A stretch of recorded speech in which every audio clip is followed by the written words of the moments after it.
Is your mentor a Miranda or a Nigel? One inspires, the other, well, makes you cry in a closet, right? The fact is, mentors are hard to find, and sometimes you get those that help build you up, but you can also get those that break you down. Finding out how to deal with whichever kind of mentor you get and when to learn from each of these types is important. Let's break down the keys to mentoring, whether you've got a Miranda or a Nigel. But maybe we should start by talking about Andy. Are you a mentee who feels like an Andy? You know, the girl from the Devil Wears Prada that gets a job and kind of feels like a fish out of water. She needs help. In fact, she could use the help of a mentor. You could say she's got two, but are they really mentors?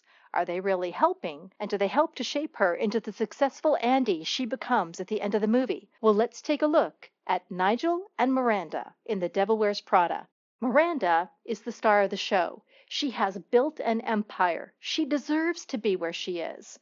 It's true, but is she a great mentor? Well, let's take a look. Zero guidance, just expectations. Miranda's mentoring strategy?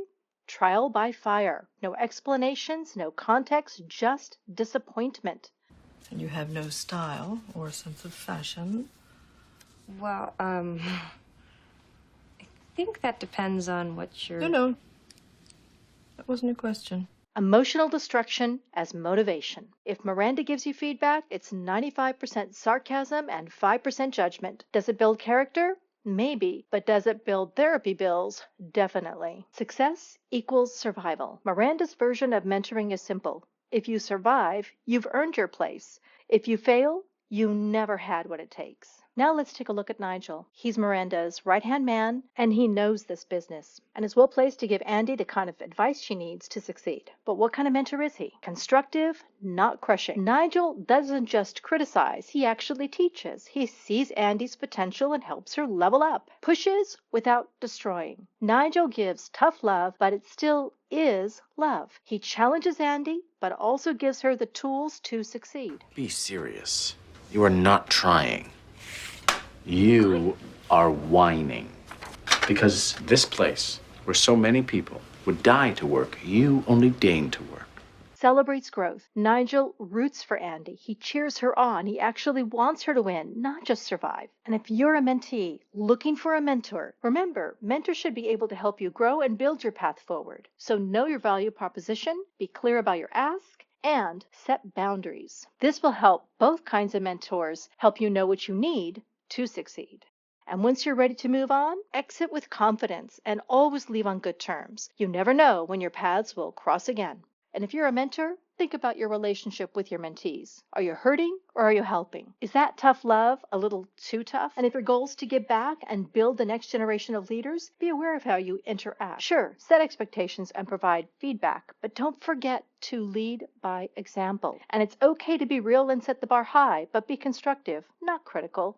So let's break it down. Who was really more helpful as a mentor? Nigel or Miranda? Well, Nigel was well placed to help Andy. In fact, he took her under his wing, taught her something about the business, and very importantly, helped her dress for success. And most importantly, when she was phoning it in on the job, he confronted her and brought her down to earth, helping her make a real breakthrough in understanding her purpose in being there.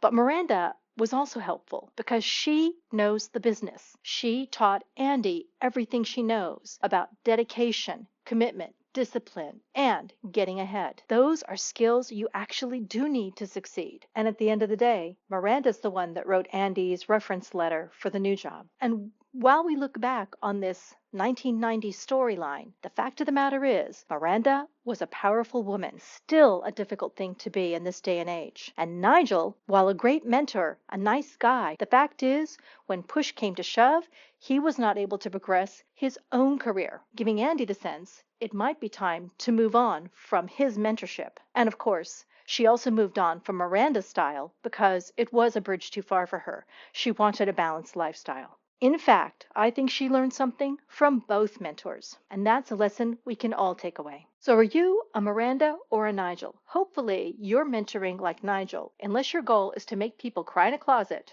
then by all means, be a Miranda. So let me know. Is your mentor a Miranda or a Nigel? Let's discuss in the comments below. And I'll see you next time on ProjectSkillsMentor.com.